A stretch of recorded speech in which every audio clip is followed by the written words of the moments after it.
गुरुर्ब्रह्मा गुरुर्विष्णू गुरुर्देवो महेश्वरः गुरु साक्षात् परब्रह्म तस्मै श्री गुरवे नमः।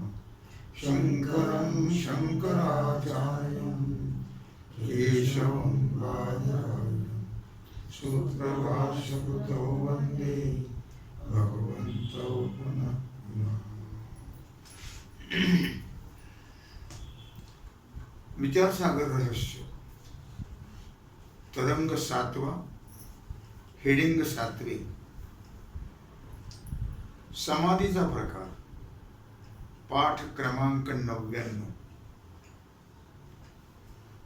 आता त्यांनी काल काय सांगितलं होतं किंवा समाधी रहित पुरुषाचं मन चंचल असतं असं म्हटलं होतं। तथापि समाधीने मनाचा विजय होतो, मनावर कंट्रोल करता येतो काय। आणि ज्ञानवान समाधीत असला तर त्याची शरीर निर्वाहापेक्षा अधिक प्रवृत्ती होणार नाही। म्हणून ज्ञानवानाने अधिक प्रवृत्ती टाकून समाधी केलाच पाहिजे असं काल झाला विषय। आता समाधीचा प्रकार, समाधी सविकल्प निर्विकल्प,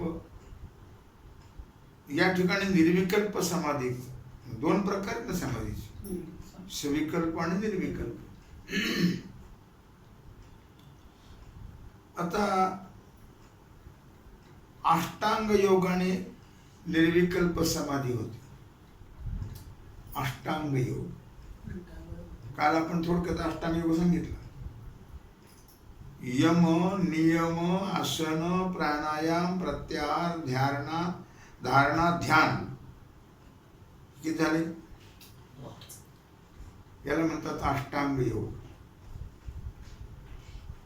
कळलं का। आता यम म्हणजे मनुष्याला न्यायला येतो तो नाही, मनुष्याला न्यायला येतो मरताना तो नाही। यम तर यमाचा प्रकार सांगतात। अहिंसा,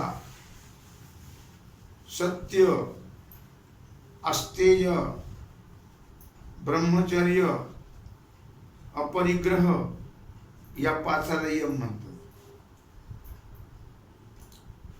अहिंसा, सत्य, अस्तेय, ब्रह्मचर्य, अपरिग्रह हे 5 काय आहेत, यम आहेत। कळलं का। हे 5 यम अस्तेय म्हणजे हा सांगतो, पुढे सांगणार आहे सगळं, फक्त लक्षात ठेव। आता नियम, शौच, 5 यम झाले का नाही। आता नियम 5 नियम आहेत। शौच, संतोष, तप, स्वाध्याय आणि ईश्वर प्रणिधान, हे 5 काय आहेत, नियम आहेत। आता आसन, आसनाचे प्रकार पुष्कळ आहेत। त्यात सिंहासन, भद्रासन, पद्मासन, सिद्धासन ही 4 आसनं मुख्य आहेत। तसे 84 आसनं आहेत, त्यात हे 4 आसनं प्रमुख आहेत। त्यातही सिद्धासन अत्यंत श्रेष्ठ आहे।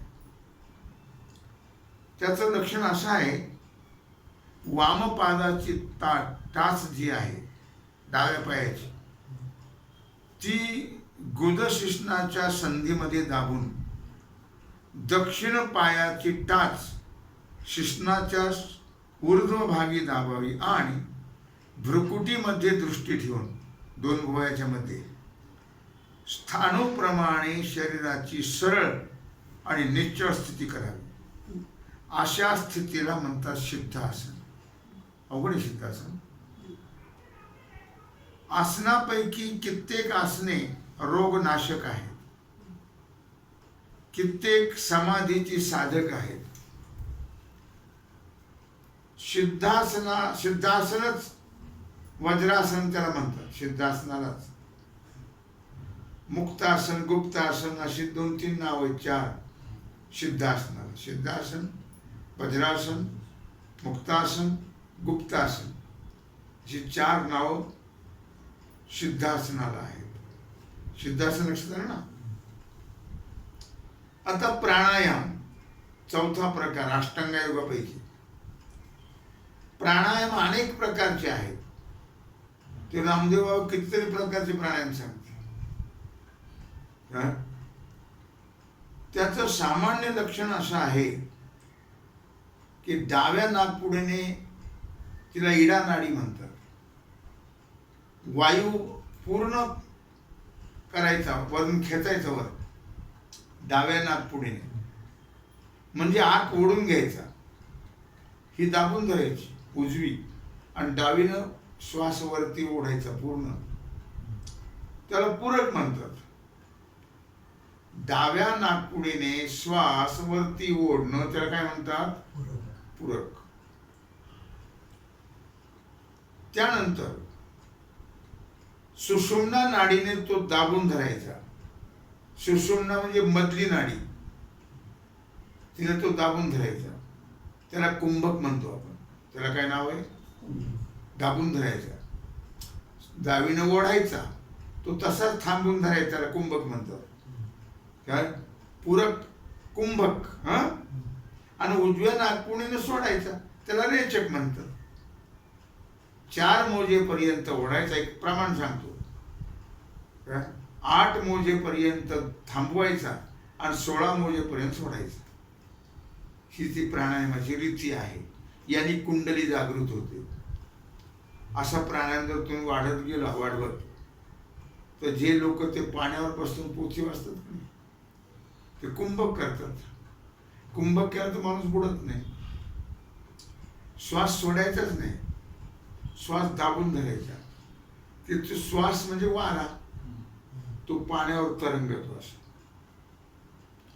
मग ते कुंभकाचा इतका अभ्यास केला असं या लोकांनी, 3-3, 4-4 तास कुंभक एकदा केला ना.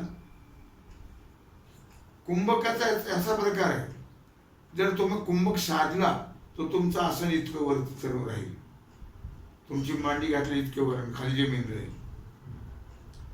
असं त्याच कुंभकाचं आहे. त्याचा अभ्यास करणं महत्वाचं आहे ना. असं वाढ. आता मी तुम्हाला 4 सांगितले का नाही? पूरक 4 काय, आणि कुंभक 8 सांगितलं, आणि रेचक 16 सांगितलं. ह्या प्रमाणात वाढ करत राहायचं. हे जे प्रमाण आहे त्याला वाढवत राहायचं, आणि वाढवत वाढवत वाढवत वाढवत वाढवत कुंभक करत राहायचं. प्राण थांबवायचा. तुम्ही हे काय करत होते? चांगदेव महाराज कुंभकच साधला होता त्यांनी. इतका कुंभक साधला होता की यमराज येऊन सगळं शरीर तपासायचं, तरी त्याला सापडत नव्हतं प्राण. ते ब्रह्मांडात नेऊन घालायचे कुंभकाने, किती परत जायचे कुंभारीतून. असं 14 वेळा परत पाठवलं कोणी? चांगदेव महाराज. याला म्हणतात कुंभक. काय तो प्राणायाम रोज अभ्यास करतो त्याचा, तेव्हा कुंभक साधल्या जातो. चला, आलं लक्षात आता तुमच्या? आता पूरक, कुंभक आणि रेचक. पूरक म्हणजे आत वर ओढायचा डाव्या नाकपुडीने, कुंभक म्हणजे थांबून धरायचा, आणि रेचक म्हणजे उजव्या नाकपुडीने सोडायचा. पुन्हा उजवीने घ्यायचा तसाच, पुन्हा थांबवायचा आणि डावीने सोडायचा. असा तो क्रम आहे. डावीने घ्यायचा, उजवीने सोडायचा, पण थांबू ना. उजवीने घ्यायचा, डावीने सोडायचा, असा नियम आहे त्याचा. आलं लक्षामध्ये? त्यात पुन्हा अगर्भ आणि सगर्भ असे 2 प्रकार आहेत. या प्राणायामामध्ये अगर्भ आणि सगर्भ हे दोन प्रकार आहेत. प्रणव उच्चार रहित प्राणायाम, ओंकार न म्हणता जो प्राणायाम केला जातो त्याला अगर्भ म्हणतात. आणि ओंकाराचा उच्चार ओम सगर्भ झाला. आणि ओम न म्हणता प्राणायाम करण्याला अगर्भ म्हणतात. कळलं? सगर्भ कशाला म्हणतात आणि अगर्भ न म्हणता करायचा प्राणायाम. आता हे 4 प्रकार झाले. यम, किती प्रकारचा यम? 5. नियम, आसन किती प्रकार आहेत? मुख्य 4. तसे 84 आसन आहेत. आणि प्राणायाम कळला कसा करायचा? पूरक, कुंभक आणि रेचक हे प्रकार आहेत त्याचे. आता त्यात पुन्हा 2 प्रकार, सगर्भ आणि अगर्भ. सगर्भ कशाला म्हणतात? ओंकार सहज केलेला. अगर्भ ओंकार रहित. आता प्रत्याहार 5वा प्रकार अष्टांगापैकी. विषयापासून सर्व इंद्रियांच्या निरोधाला प्रत्याहार म्हणतात. विषयापासून सर्व इंद्रियांच्या निरोधाला काय म्हणतात? प्रत्याहार. कळलं का? प्रत्याहार कशाला म्हणतात? तो इंद्रियाला आवरण, त्याला काय म्हणतात? प्रत्याहार. आता धारणा 6वा, अंतराय रहित अद्वितीय वस्तूच्या ठिकाणी अंतःकरणाच्या स्थितीला धारणा म्हणतात. कळलं का? अंतःकरण वृत्ती सारखी ब्रह्मरूप झाली पाहिजे, त्याला काय म्हणतात? धारणा. इकडे तिकडे जाताच कामा नाही. ती वृत्ती तद्रूप झाली पाहिजे, ब्रह्मरूप झाली पाहिजे ती वृत्ती. इतकं सारखा अभ्यास, इकडे तिकडे जाता कामाच नाही, त्याला काय म्हणतात? धारणा. कळलं? लक्षात ठेवा, महत्वाचे भाग आहे. ध्यान. ध्यान कशाला म्हणतात? अंतराय रहित अंतःकरणाचा जो प्रवाह त्याला ध्यान म्हणतात. आपण पांडुरंगाकडे बघून जप करतोय. वृत्ती कोणीकडे जाताच कामा नाही. वृत्ती सारखी पांडुरंगाशीच एकरूप झाली पाहिजे, त्याला काय म्हणतात? ध्यान. चहा ठेवला का रे? बस छान घेऊ ना. आणि फोटो कुठे पाहते, जप करते, उपयोग होत. अंतराय रहित अंतःकरणाचा जो प्रवाह आहे तो प्रवाह त्याला म्हणतात ध्यान. ती वृत्ती जी आहे अंतःकरणाची ती तद्रूप झाली पाहिजे. ज्याचं आपण ध्यान करतो तद्रूप त्याची तद्रूप झाली पाहिजे, तर त्याला महत्व आहे. नाही तर त्रिवेणी संगमी नाना तेथे भ्रमी आणि चित्त नाही नामी. मुखाने देवाचं नाव चालू आहे पण वृत्ती कोणीकडे म्हणत काही उपयोग नाही त्याच्यापासून. चित्त नाही, वायाला जाणार नाही. नाम कसंही घेतलं तरी वाया जात नाही. वाल्याकडे काही ध्यान करत होतं काय त्यापासून देवाचं? त्याला तर रामही म्हणते मरा मरा मरा, कारण संस्कारच नाही ना. राम म्हणताच येतं, ते म्हणले मराम काय म्हणलं? म्हण मरा मराचं राम होतं. मरा मराम राम होतं त्याचं काय. आता समाधी 8वा प्रकार. लक्षात आलं सर्व? व्युत्थान संस्काराचा तिरस्कार होऊन निरोध संस्काराची प्रगटता झाली पाहिजे. व्युत्थान म्हणजे देहावर असणं आणि निरोध म्हणजे इंद्रिय देह याचा व्यवहारच नाही कुठला. निरोध म्हणजे तद्रूप झालेला व्यवहार कशाला. म्हणजे व्युत्थान म्हणजे समाधीतून बाहेर येणं आणि निरोध म्हणजे समाधी. सगळ्या मनाचा इंद्रियाचा निरोध, एकरूपता होणं, ह्याला काय म्हणतात? समाधी. आणि व्युत्थान म्हणजे समाधीतून बाहेर येणं. या निरोध संस्काराची प्रकट झाली प्रगटता झाली म्हणजे अंतःकरणाचा एकाग्र रूप जो परिणाम तो समाधी. अगोदर काय युत्थान नाही, नंतर निरोध झालेला आहे मनाचा, इंद्रियाचा, सगळ्यांचा. आणि मग अंतःकरण एकाग्र होतं. आणि त्या एकाग्र अंतःकरण झाल्यावर जो परिणाम होतो त्याचं नाव समाधी आहे. आपल्याला समाधी लागते की नाही? एकाग्र होतं का तेव्हाच? कोणी प्रवृत्ती जाते का? तशी वृत्ती व्हायला पाहिजे, त्याला समाधी लागते. पण समाधीमध्ये सगळं कळतं पण आहे ना. समाधीमध्ये काय समाधी लागली म्हणजे झोपेसारखीच ना. झोपेत कुठे कळते? तेच ना, झोपेत समाधीमध्ये कळतं सगळं. काय कळतं? आनंद कळतो समाधीत, झोपेत कळत नाही. झोप ही तमगुणाची अवस्था आहे, समाधी सत्वगुणाची अवस्था आहे. कळलं का? झोपेत का कळत नाही? झोप पण समाधी सारखीच, पण झोपेत का कळत नाही तर ती तमगुणाची अवस्था आहे, जड. आणि समाधी सत्वगुणाची अवस्था आहे. समाधीत सविकल्प निर्विकल्प दोन प्रकार आहेत. पुन्हा समाधीमध्ये एक सविकल्प आणि दुसरा निर्विकल्प, असे दोन प्रकार आहेत.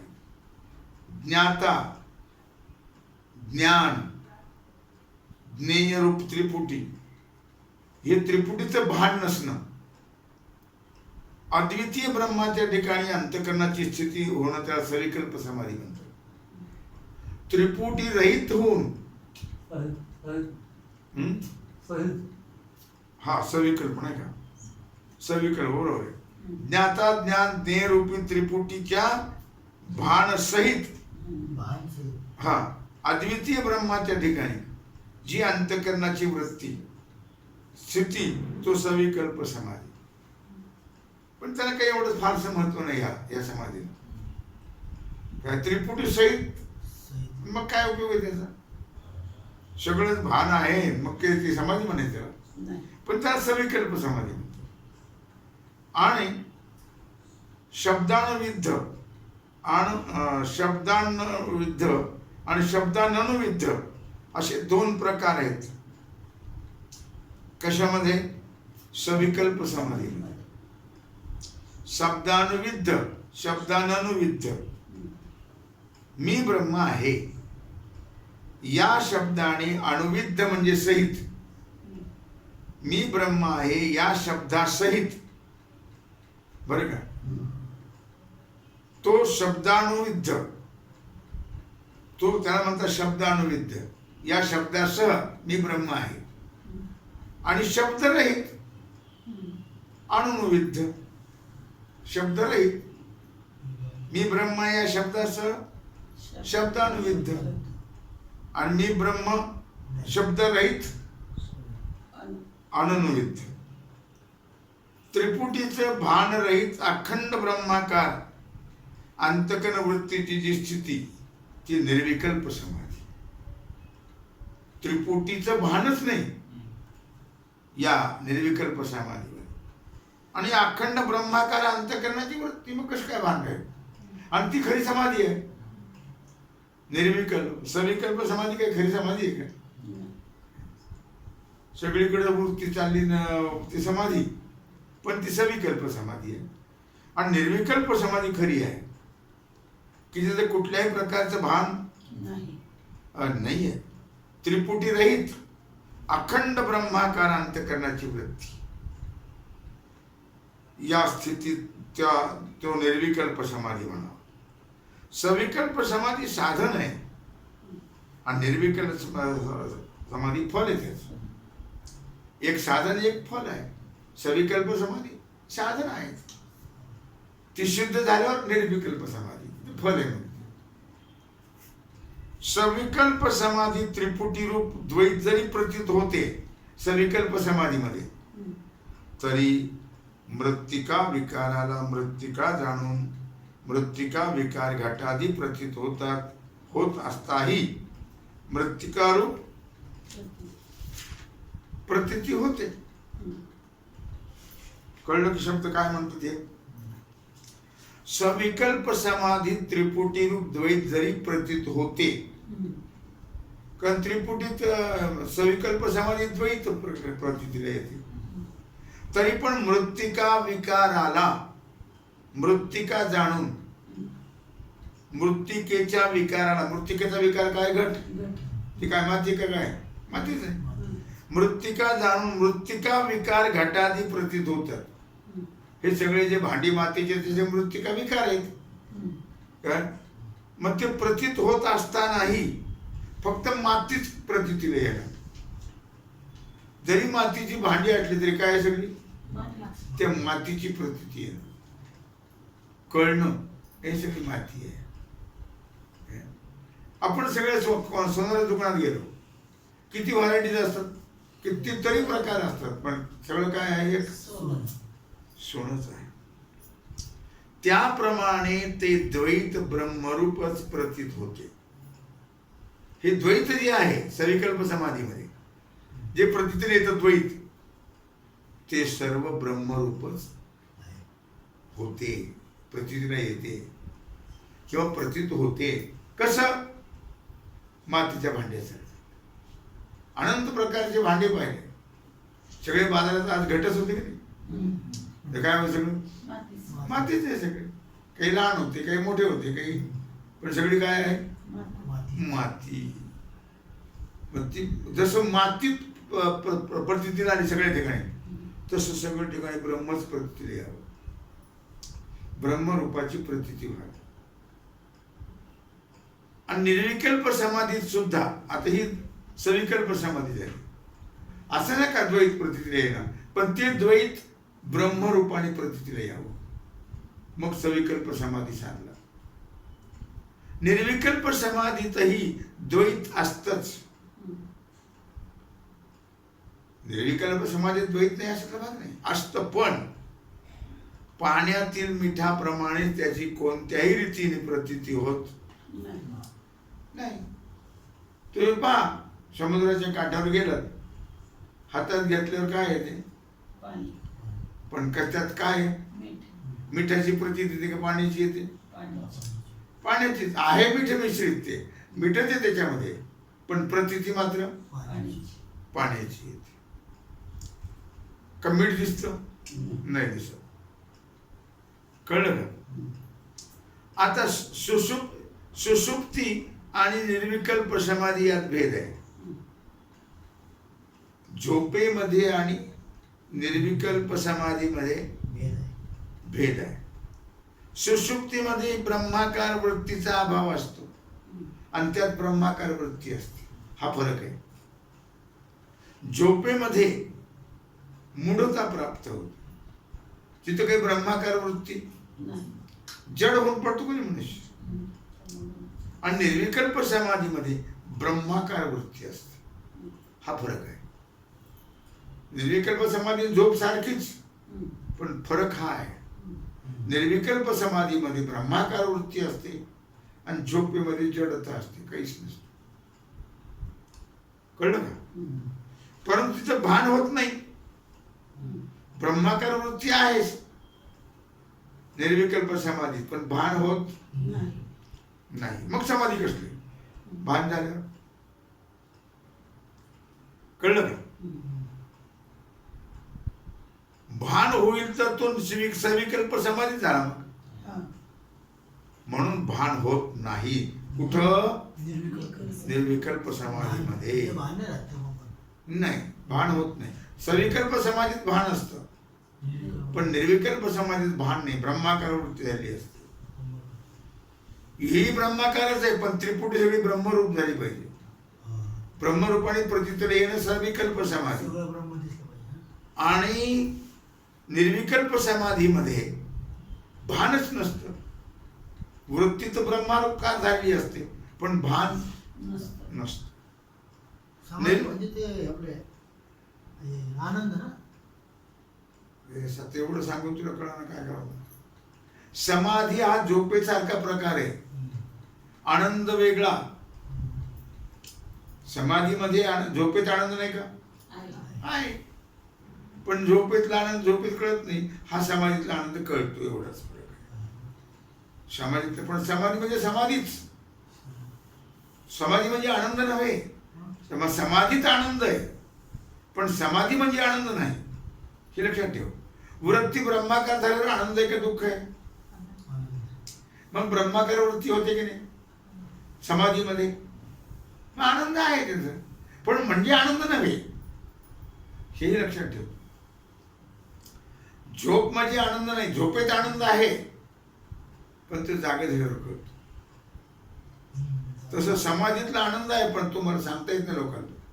मी समाधीत मला आनंद झाला, हा तसली भानगड नाही.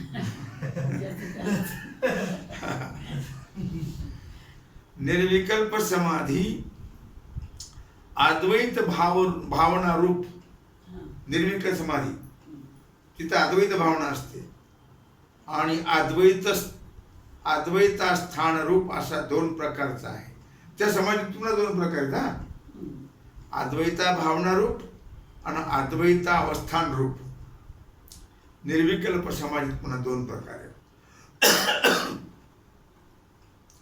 अद्वैत ब्रह्माकार अंतकरणाच्या अज्ञात वृत्ती सहित असतो, तो अद्वैत भावना रूप. लक्षात घ्या, अद्वैत ब्रह्माकार अंतकरणाच्या अज्ञात वृत्ती सहित असतो, तो अद्वैत भावना रूप. आणि याच अद्वैत भावना रूप समाधीचा अभ्यास दृढ झाला म्हणजे ब्रह्माकार वृत्ती ही शांत होते.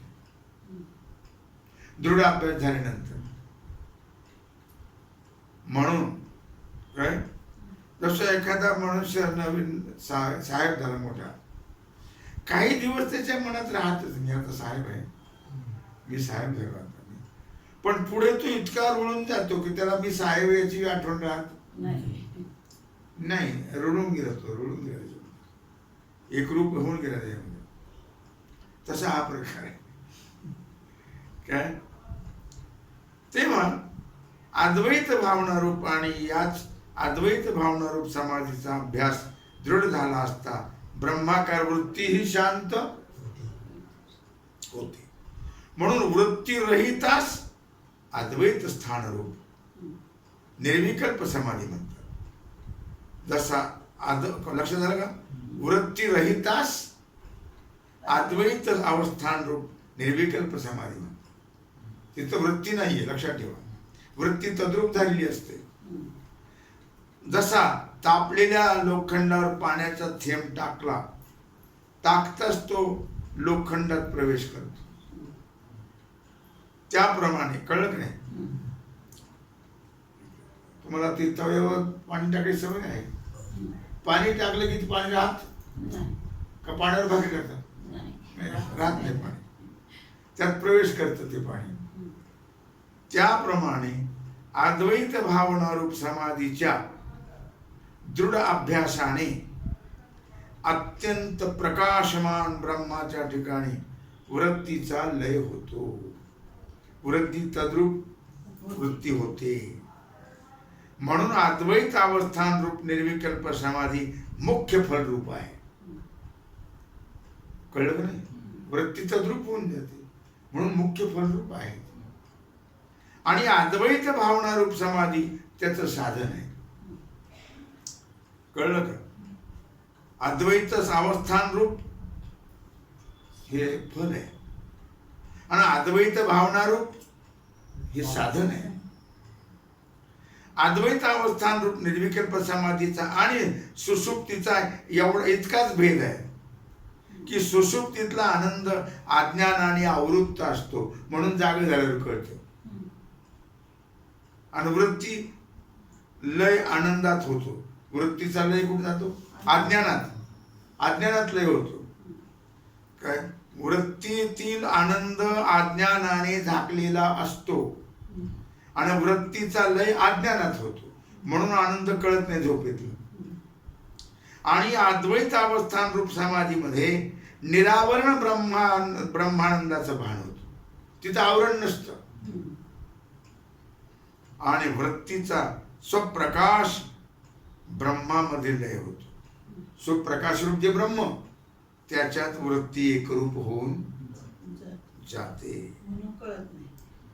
हो, सुषुप्तिवान आणि अद्वैत अवस्थान रूप समाधिवान हे दोघही पाहणाऱ्याला निश्चल दिसतात, परंतु वर सांगितल्याप्रमाणे त्यात खूप भेद आहे.